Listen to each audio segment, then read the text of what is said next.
Greetings, the Astro 30 here, yet again, and welcome back to AEL. Now, if you're new to this channel, please consider going down below and subscribing if you haven't done so already. That'll be great. Happy New Year! And this is technically the first video for 2025.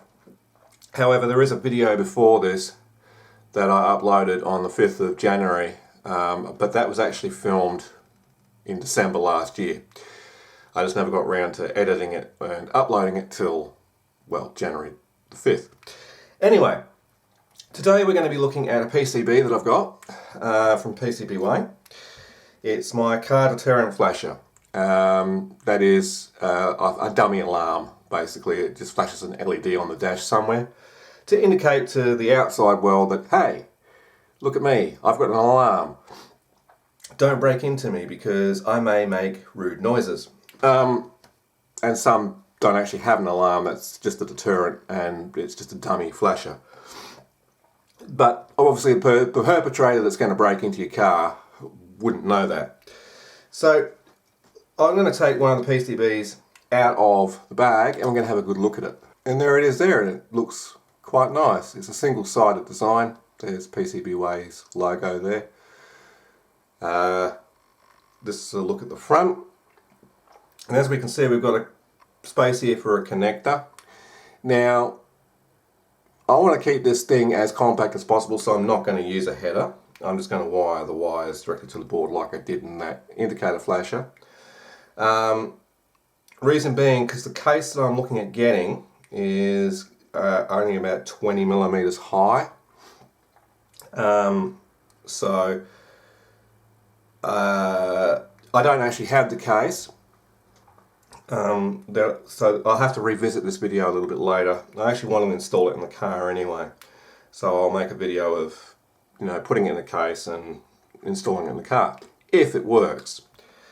As for that indicator flasher, I didn't really build it for any particular reason, only just because I could. So it's just a single-sided design using through-hole components. I could have used a surface mount, but again, I don't have the patience to do that, and I don't have the equipment, so it's just through hole for me. Plus I'm old school. So what we need to do is we need to assemble this. So, bingo! There it is assembled there. How quick? No, I'm only joking. I did actually film assembling it. I will bring that into the video in just a moment. I just wanted to be silly. But that's what it looks like when it's assembled. And speaking of that case I was talking about, I may have an issue with these electrolytic capacitors being at right angles to the board. It may not fit in the case. So I may have to pull these two capacitors back off and put new ones on, bending them over at right angles. The 100 microfarad I can stand up a bit and bend over flat against these two resistors, no problem. This one, the orientation of the legs are that direction, so I'd have to bend it slightly over towards the 7555. Yeah, but I'll work that out when I get the case. As you can see, I've got some wires, pigtail wires, hanging off the board here rather than soldering things on, including the LED. It just makes it easier for testing because all of these connections here are going to have wires anyway. The LED is not installed on the board because that needs to go to somewhere on the dash or the steering wheel column to flash on the outside world. And trying to fit this PCB inside the steering wheel cowling for, where the ignition switch is, would be difficult, and even with wires, I do not want this floating around as it is with the potential to short on things. So I'll put some 30 centimeter, something like that, fly wires off of the board that way, and same for the LED, some thinner gauge wires to the LED, and solder the wires directly to the LED with some heat shrink, etc. And then that'll give me a way of mounting it to the vehicle. Anyhow, before I get started with assembly of this, what we need to do is have a quick look at the circuit diagram because I have actually changed it. And here it is here.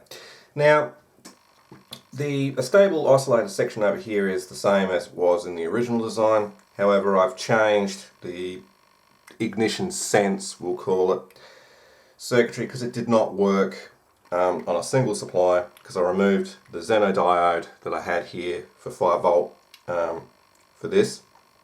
Because originally in the test I had a 12 volt supply for the transistor circuit, a separate 5 volt supply for the IC here, and that seemed to work fine on 2 separate supplies, but as soon as I put it on a single 12 volt supply, well, the ignition sense circuit no longer worked. That was originally connected to pin 1 and we were just turning the IC on and off. For whatever reason I was getting leakage voltage to the base of the transistor that was across connected to pin 1, and it just would not function the way I wanted it to. So I changed it. The other change is I did have a diode here, a small signal diode as a wrong way voltage diode here, or half wave rectifier, whatever you want to call it. But it's not actually on the PCB. I didn't actually put it on the final circuit. I didn't really see a need to put it there. So we can ignore this because it's not actually on the PCB. But that's just going in line with our constant 12 volt. So if you connect the PCB backwards in the car, which I don't see how you can, unless you've got a positive chassis or something, then, yeah, well, you shouldn't be able to destroy the circuit, put it that way. So the change I made for the ignition detect is I've got this BC557 transistor here connected to the positive, which is actually biased off. Okay, so in normal operation this transistor is off. Now we're going through this 100 ohm resistor from the collector to pin 5, which is the control voltage pin of the 555 timer, or in this case 7555, but they're both the same. Got the standard 10 nanofarad capacitor to ground off pin 5. The datasheet of the 7555 says you don't actually need to include this stabilisation capacitor, and most 555 timer circuits with the normal IC, not the CMOS IC, I found you don't even need that capacitor either. You can leave pin 5 open, it will still operate. However, it's always a good idea to include it just in case, especially if your PCB layout is complete crap. Anyway, back to this transistor. So in this configuration it's actually turned off, and this 100 ohm resistor just gives a little bit of current limiting to pin 5. Now in normal operation, if this pin 5 is left floating, then it'll operate at 50% duty cycle, because this control voltage, the more positive it becomes, the lower the duty cycle becomes. So the more positive it goes, the duty cycle starts going down to 40%, 30%, 20%, 10%, 5%, and then when it reaches VCC, the thing stops oscillating altogether, which is handy. So getting to this transistor, when we have a base bias voltage here, after this 10k limiting resistor, this transistor will start to conduct. The collector of that is connected to this 10k resistor, which connects to the base of the BC557, turning the transistor on, which then allows the positive voltage from this direction through the emitter, out the collector, through this 100 ohm resistor, into pin 5, effectively bringing this down to a duty cycle of 0%, turning the oscillator off, and in turn the LED stops flashing, which is great. And that's all it does. And as soon as this trigger voltage is removed, well, this transistor can turn back off, and pin 5 will then rise back to its floating position and be at 50%, 49%, whatever it is, duty cycle. The point of this 220k resistor is just to make sure that this transistor does stay off when there is no base bias voltage here, because this needs a negative going voltage to turn on. So by slightly forward biasing this transistor via this resistor, stops it from being able to be turned on from like spurious noise on the circuit, or just by taking your finger and touching the base connection of the transistor. Because without this resistor there, your finger will effectively make this transistor turn on. I might actually do a video later looking at that. And the same can be said for the BC547. There should really be a small, well, fairly small, like larger than the biasing resistor here. So say 100k, probably not that high, 22k probably would do, to ground, to do the same thing, just to stop any noise that's induced at the base connection directly from turning the transistor on. But that's out of the scope of this video. And this 100 microfarad capacitor here on the supply rail section is just to smooth any nasties that might be on the supply line from the car. With the vehicle off, there shouldn't be any, but yeah, you never know. But it just keeps it smooth. And because the wires are further away from the power source, which is the car battery, this just adds a little bit of bulk filtering and keeping the circuit stable. This constant 12 volt would connect into the same position roughly as the ignition detect, which would be our accessories position on the key switch. And the constant 12 volt would come off of the center point of that switch, which comes off the battery directly via a large ass fuse. So you'd wire these two wires at the switch inside the cowling of the steering wheel. So let's get to building this circuit. I've talked enough about it, and we'll see how it works. Hopefully this works out better than the last circuit.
Alright, so there it is there, set up, ready to test.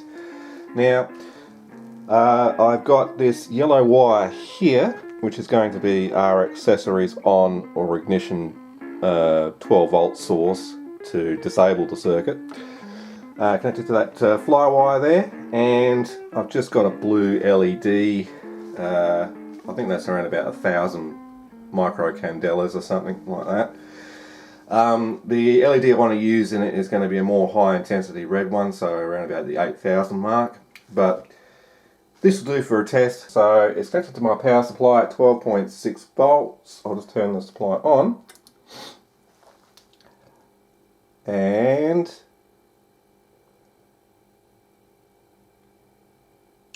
bingo! That was like a big anticipation there. So it's flashing around about every 4 seconds while listening. So let's count it. 1 and 2 and 3 and about every 3 seconds then. So that's right. It'll still do the job, and it's perfectly fine. Mesmerizing, isn't it? So now what I need to do is I need to test whether the LED will stop flashing if I connect this yellow wire to the positive 12 volt source. In this case this will be going to the ignition switch on the car, but for testing purposes I'll just bring it straight to the positive 12 volt source. So if I touch the wire to 12 volts and you observe the LED still flashing, and now it's no longer flashing. Isn't that neat? Now it's flashing again. So that works as intended and works first time better than that indicator relay that I did the other day does, which I've still got to sort out. That's it, there's not much more else to do with this. The circuit works, it works as intended. So the next thing to do would be to install it into a little project box, which I've got to get hold of because the one I want is only a small one and they only come from Alltronics. JK don't sell anything smaller than I think it's 80 millimeters by 60 by 30 or something like that as a zippy box. A zippy box? I mean a jiffy box. So I've got to order one of them and I want to actually wire it into my car. So I will revisit this and I'll actually probably film putting it in my car as well. But that'll be later during the year. I've got other things coming up that I need to do, so I'll get around to it when I get around to it. However, in the meantime, what I want you guys to get around to is, if you haven't done so already, go down below, like, comment and subscribe. And as always, this is the Astro 30 saying, see ya, have a great day. Happy flashers. That sounded so wrong.